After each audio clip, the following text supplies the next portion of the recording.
But your first baseball game you called wasn't until you arrived here, correct? For the most part, yeah. So my first baseball game with the Loons was opening weekend of the 2015 season. I had just turned 20 years old. I was working with Chris Fosters, who turned into a great mentor and like developed me not only on air, but the understanding of baseball. I watched a lot of baseball when I was a kid with my grandma, but never played the sport, which dumbfounds most of the players that I speak with during the season because we developed great relationships with the players over the years. And, I think all of them assume, well, what level of ball did you play? Like you had to have played like at least some pro ball or at least college ball, right? And it's like, I never swung a competitive bat in my life. Not once did I play t-ball. I was a youth soccer player growing up, and that was it until I got to high school and I played football, basketball, and soccer. And so I never swung never threw a competitive ball, swung competitive bat in my life on the baseball field. And so it took me a long time to the point of, again, the organization putting a lot of faith in me at the time and dumb enough to put a lot of faith in me when I showed up on that opening day in 2015 and had no idea how to score a baseball game and was on the air in a top 150 market in the country doing a Dodgers affiliated, right, the brand of the Dodgers, baseball game on terrestrial radio as one of only 160 broadcasts in the country because there was 160 minor league teams at the time. And so I never take for granted even now the opportunity that was offered, the faith that Chris and trust in Chris put in me to be a partner in that way because he didn't have a choice over the matter. And me sitting down with a pencil and figuring out when a ball was hit to shortstop and the shortstop threw it to first base, what I wrote in my book for that. As dumb as that sounds, because most watching understands that that's a 6-3 put out. I did not know that the shortstop was 6 and the first baseman was 3 during my first ever professional game broadcast. And I was lucky enough to be on the air and had no idea how lucky I was to be on the air doing it. The other shocking thing that I tell people is when I toured CMU once before I went there. So my parents drove up. We obviously drove through Midland because we're from Metro Detroit. So we drive through 75 and 20 and 10, and we drive past. And at the time, Central Michigan University had the title partnership of the Batter's Eye at Dow Diamond. And so I was so naive to what minor league baseball was, even getting to CMU, having no idea that within 18 months I was going to be calling professional baseball at that said stadium. I thought that was CMU's baseball stadium. I did not know Dow Diamond was a professional baseball stadium. I assumed, again, very naively, that 30 minutes away from campus was the Central Michigan baseball stadium, because of course it would be 30 minutes away. It wouldn't be on campus. That'd be crazy. I didn't know how the minor leagues worked. I didn't know that the Tigers had a minor league team in West Michigan. That's how naive I was to baseball itself. I didn't know that the catcher was 2. I didn't know that the pitcher was 1. I didn't know what a fielder's choice was until I got to the Loons, and I was already on the air doing it. And so I had to really get after it quickly. Otherwise, I was going to sound really dumb for a long time, and I probably did. But again, that was the trust that they put in developing me coming from CMU when the org was in a pinch. And it's why, even to this day, I think about those moments, not knowing that Dow Diamond was even a professional baseball stadium, or not knowing what a 6-3 groundout was, not knowing how to approach players, despite me being their age, right? We were a low A team. Most of our players at that point were somewhere between 19 and 23. I was 19 and 20. I viewed them like they were 30-year-old Hall of Fame major leaguers. It's crazy to think back then how much I had to learn quickly to figure it out, and the org supported me through it all. It's absolutely amazing. I think that speaks to the support that you've had here at Dow Diamond and with the Great Lakes Loons and with now 100.9 The Mitt. Prior to all of that, you were able to get a lot of great broadcasting experience in high school, which a lot of us may not have had an opportunity to do so. Can you talk a little bit about your high school experience? Where did you go to high school and what that was like for that program? Yeah, I mean, super lucky. To this day, I have no idea what I'd be doing professionally if not for, and I went to Lance Cruz High School, which is in the Harrison Township, Mount Clemens area in Metro Detroit, East Side. I got to high school. I wanted to be a varsity basketball player, varsity soccer player, do the sports thing. Who knows what I would have done going to college? I was a pretty poor student. So again, what would I be doing right now? I have no idea. But I got to school.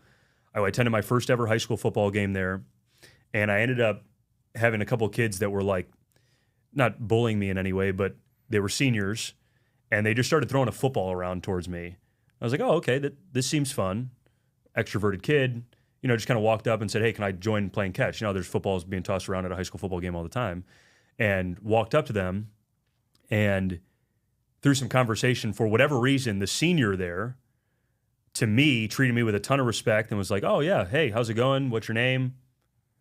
I was like, oh, this high school thing is pretty nice. All these kids are nice to me, right? Like, that's obviously the high school movie version of this. But he was very nice. He goes, what do you plan on doing here? I was like, I don't know, showing up every day, like talking to girls and making friends. I don't know. Going to class. Hopefully you're not shoving me in a locker. Right. Yeah. Please be nice to me. Big senior guy. And he's like, well, I'm in the broadcast program. You should just like come check it out one time. I was like, okay, that's weird. I'm not going to be a broadcaster.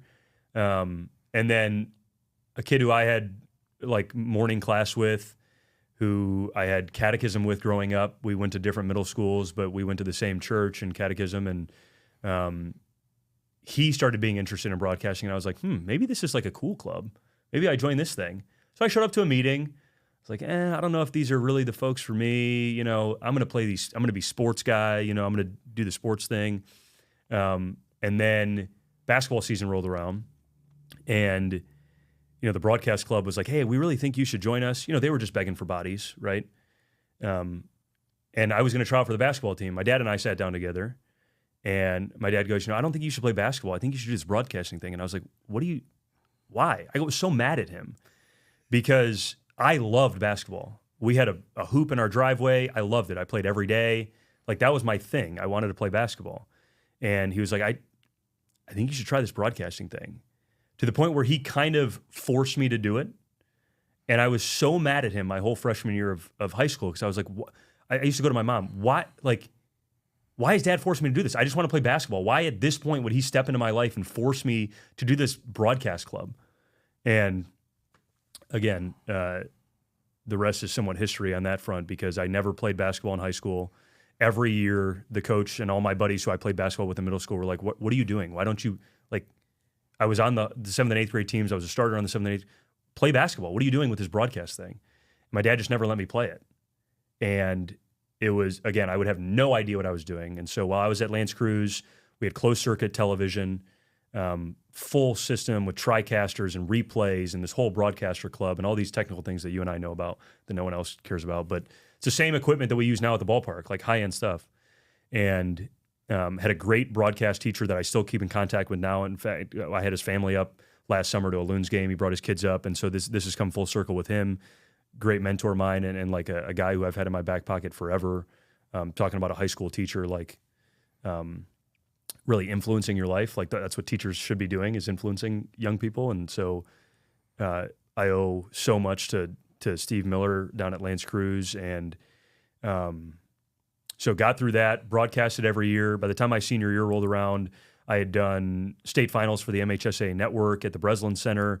I had done state finals of football at Ford Field because they had a student radio network throughout the state.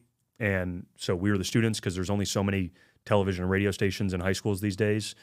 And then senior year, we were approached by like a small investor of sorts locally that was like, hey, I want to do local games. I just need broadcasters. I'm going to sell it and do all these things. We're obviously not going to pay you anything. And I was like, yeah, that's fine.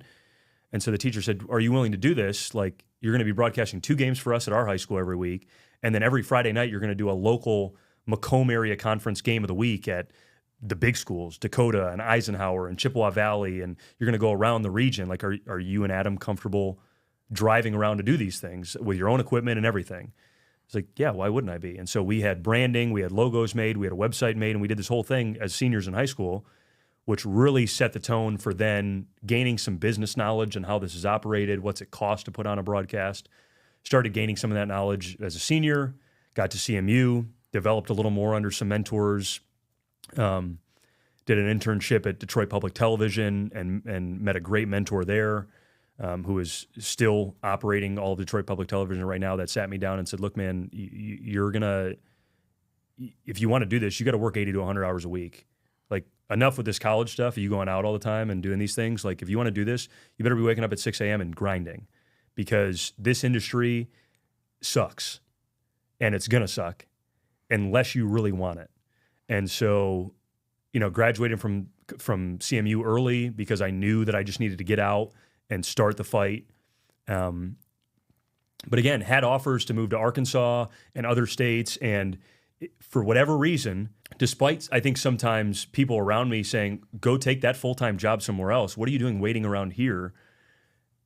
It just always felt right here in Midland with the Loons, with MBF. And it eventually worked out, but there were some patient years of, man, is there going to be full-time work here? Is the radio station going to last all these years? What does minor league baseball look like coming out of the pandemic, even when there were questions? I was laid off at that point. Minor league baseball teams were getting cut around the country. And while the Loons will never be cut because we have a beautiful ballpark, the Dodgers great support from Dow, great leadership and Bill Stavropoulos and everyone around here. And it speaks to the community. And we see that now with like the Dow Championship and the Memorial Cup in the region, of when the region wants to do something big, they can. And we think in a very small way, we're doing something big every Tuesday to Sunday night, every other week during the summer. So again, long-winded way of connecting the dots from high school to now, I guess. Well, and we've talked about this before, and you said I get emotional about this. Yeah. And you said it means a lot to me, right? Yeah. Like, this is a huge part of your life, and obviously you're on this destination, and everything's kind of lined up to this place. But the Loons are special for not only the folks that work for the Loons or around the Loons, but for all of us as Midland citizens. And for a lot of us, it's a place where we gather with friends, and it's a very, very important third place for us. I don't know if I would live where I live right now if the Great Lakes Loons didn't exist and Dow Diamond didn't sit on the other side of downtown. When I was kind of in a career fork, I had some different options in different places, and I remember having a conversation after a Detroit Tigers game in downtown Detroit. Mm-hmm. And during that conversation, I said, man, how great is this? You can come down, you can go to a game, you can go to a restaurant, you can walk around with your friends, you can meet with people. And I was stopped in my tracks in that moment. The person I was with said, Kevin, you do that all the time. The Loons sit on that one end of downtown. You can go out, you can have a drink with friends, you can go get dinner with friends, you can go gather at the park, you can walk the Tridge with your family, whatever it is, and however you want to celebrate in conjunction with a trip to a Great Lakes Loons game. That's one of the things that keeps me in town. And if I wasn't able to find the place that I live right now, near downtown, I don't really know if I'd be here right now. And I love my work, and I love my job, and I love what we're able to do in Midland. But the Loons are such an important component of me being in Midland that I couldn't imagine this town without them. So a couple years ago, there was a bogus post saying the Loons were getting cut. I remember my heart sank through the floor. I won't let you get into that one because I'm sure you had a... Yeah, it was tense at the time. And we all had confidence that we will be here forever, but yeah. It's absolutely an amazing setup. So how is the setup different for the Loons compared to other teams? You touched on it. You said something about the foundation. You mentioned Bill Stavropoulos. You mentioned having a station inside the ballpark. Did you say that's the only one that you can think of like that? Yeah, again, to our knowledge, and when the station was built in 2009, guaranteed, maybe there's a station built since then, but to my knowledge, it's the only pro sports venue in the country that has a radio station fully operational out of it, which means there is no auxiliary studio down the street. For Tigers games in particular, their radio broadcasters show up at the ballpark, they go to their press booth, but all the equipment is still needed to broadcast the game. For us, there is a button in my countertop that I press and I go live with it. There is no box necessarily that uses a phone line or an Ethernet line to connect to an auxiliary studio. Like in Detroit, the Detroit Tigers radio station is located in Birmingham. And so it's not downtown Detroit. If there is an issue with the broadcast, it's a 20-minute, 30-minute drive away from the facility. There is remote equipment that's needed. For us, it's not. Our producer, if there's an issue, is 8 steps behind me. All the equipment is there. So my office in the off-season is the ballpark. No other broadcaster in the country, well, in the minors, that's true, because if they're full-time, they're doing media relations or sales or something in the off-season. But hardened broadcasters at this level that work for a radio station the way I do, I don't work for the Loons necessarily, do not have an office in the ballpark, and we do. Not only that, it's in the press box. So if you've ever visited, you know where the radio station is upstairs. If you haven't yet, would love to have people come by.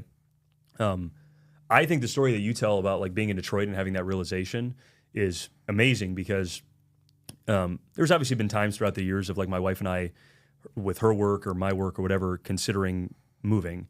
And one big thing for me is like proximity to professional sports, just like for you, clearly. Absolutely. And you had that realization of like, yeah, we're 2 hours from Detroit, and you've got a Detroit City Football Club hoodie on right now, so that's important to you. For me, it's the Pistons and proximity to the Pistons. We're season ticket holders for the Pistons, and so proximity there is important. I would never move anywhere that wasn't a Major League Baseball or an NBA city. Granted, we live in a city that doesn't have either of those, right? But we have proximity, 2 hours. That's a drive. That's not a full day trip. You can drive and drive back in a night as we do all the time. And we have professional baseball here.